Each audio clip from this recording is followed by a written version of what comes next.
Panasonic S1R, the Megatron of full-frame mirrorless cameras. Today, I'm going to share with you my review on this absolute beast. Let's roll that intro. Before you carry on, please consider subscribing to the channel for more camera news, reviews, and how-tos from the world of photography and video. Right off the bat, I would like to say a huge thank you to Panasonic for letting me try out this camera and test out its features at the photography show in Birmingham last week. The very first thing I noticed about this camera was its size. It's bloody massive. If you've got large shovel-like hands, it's going to be a dream. But if you've got small dainty-like fingers, it might be tough to hold.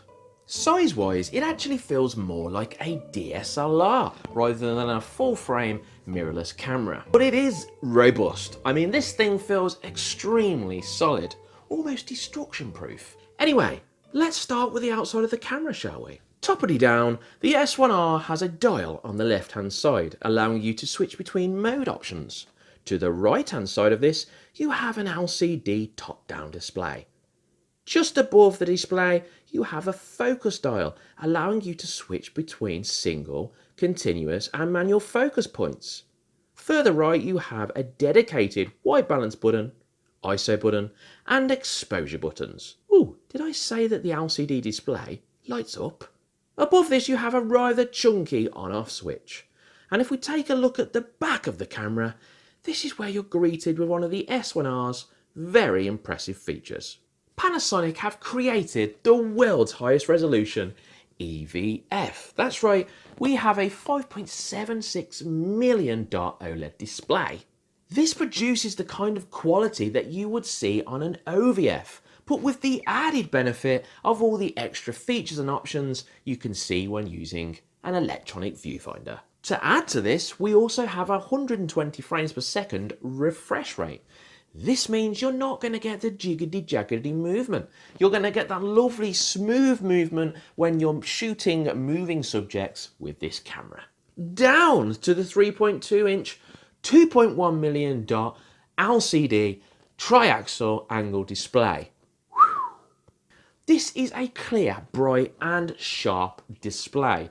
Unfortunately though, it's triaxial angle. I hate that word, but basically it means that you can't fully articulate the screen. You just get these movements shown here. You get the up and the down, the vertical and a bit to the side. The S1R has a dual card system, providing you with the SD and the QXD card slots, which is a nice touch, ignored by some of the other bigger brands. I won't mention any names. It's Canon and Nikon. Continuing on the external of the camera, it doesn't feel like Panasonic have tried to put on too many buttons on the outside. This actually feels quite comfortable when you're taking photos. You're not accidentally knocking buttons and knobs and causing things to happen which you don't want happening. Okay, let's get into some of the fun stuff, shall we? Let's talk about the inner features that this camera has to offer. The Panasonic S1R has a whopping 47 megapixels, or should that be 187 megapixels? Yes, did I just say 187? I did. Not only have Panasonic got the 47.3 megapixel resolution, which is the highest out there right now, they've also added something else. The S1R has a high resolution mode. This takes 8 individual photos with tiny sensor shifts between each. The outcome is an absurd 16,000 by 11,000 pixel raw file. I will say though that this feature does require the subject in the photo to be pretty much still. You can't be moving around with this mode. It's not going to work if you do. Let's talk frames per second. The Panasonic S1R has a 9 frames per second shooting speed, which is pretty decent, but this is when it's only locked on the first frame. If it's not locked on the first frame, it goes down to 6 frames per second. Now that's not very decent, but Panasonic have put a clause in the contract. They offer a 6K photo mode. Basically put, you can take an 18 megapixel picture from a 30 frames per second video. I hope you stay with me on that one. Now, of course, it's lower resolution, but if you want the speed, you got it there. Now, we're going to go back to the extra weight of this camera because it's definitely heavier than its rivals. But there is a very good reason for this. The Panasonic S1R has a 6-stop hybrid stabilisation. You get an in-body 5-axis stabilisation system offering up to 5.5 stops of compensation. Add that to the Lumix S range of lenses, which also have their own stabilisation, and between them you have a combined stabilisation effect of 6 stops. And this is why the Panasonic S1R can shoot at very low shutter speeds and remove any camera shake from the equation. Let's talk about video modes on the S1R. It shoots 4K up to 60 frames per second, which is very impressive.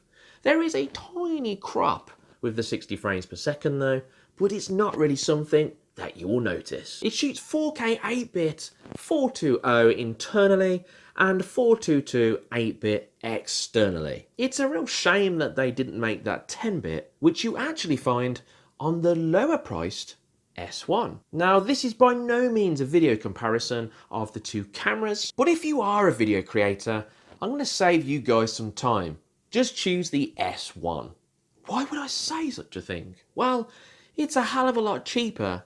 It's aimed at video creators more, and also it offers all of the same features that you get on the S1R.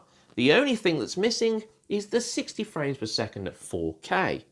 Also, on the S1, you actually experience 422 at 10-bit through HDMI output.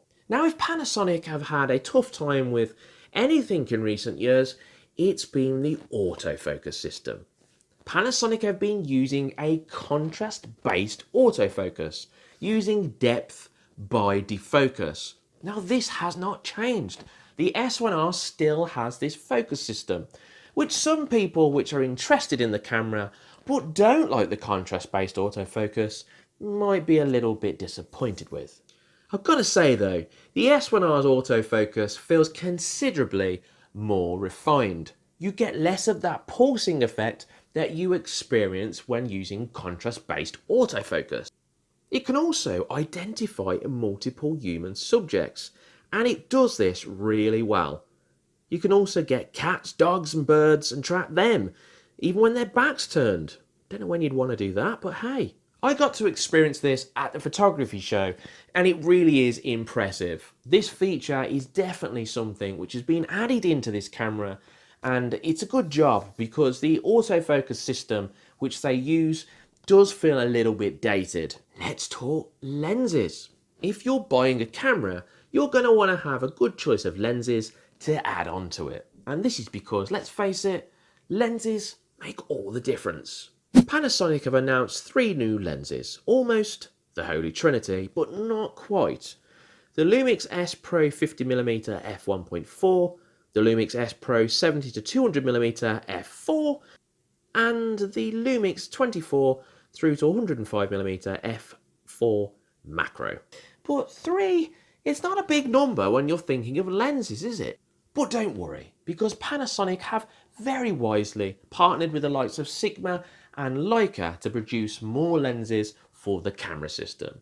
Also, they have said that they will produce a whopping 48 new lenses for the S1 and the S1R by the end of 2020. So it's not really that long to wait. So here it is. Let's sum up the S1R, shall we? This is a big full-frame mirrorless photography monster. If you're looking for an exceptional camera for photography, which will deliver incredibly sharp images, quality with a whole bunch of features to boot, then the S1R has got to be at the top of your list. It's not perfect though, no, but what is? I mean, it's heavy, its autofocus is not as good as its rivals, and there is definitely better camera choices out there for sports and wildlife photography. That being said though, if you're looking for pure image quality, then Panasonic have done it. Panasonic should be proud of both the S1 and the S1R. I hope that Panasonic do not get overshadowed by such brands like Canon, Nikon and Sony, because this camera definitely deserves its place up there with the big boys. If you enjoyed today's video, please consider giving it a thumbs up. I was supposed to be getting my hands on the Sony a6400 this week, but unfortunately it's been delayed and I'll be getting it on Sunday, I think. So some reviews will be coming next week about that very camera. If you want to watch them, make sure you hit the subscribe button for more camera news, reviews and how-tos from the world of photography and video. Whatever you do today, guys, make sure you make it an awesome one, and I'll see you in the next video.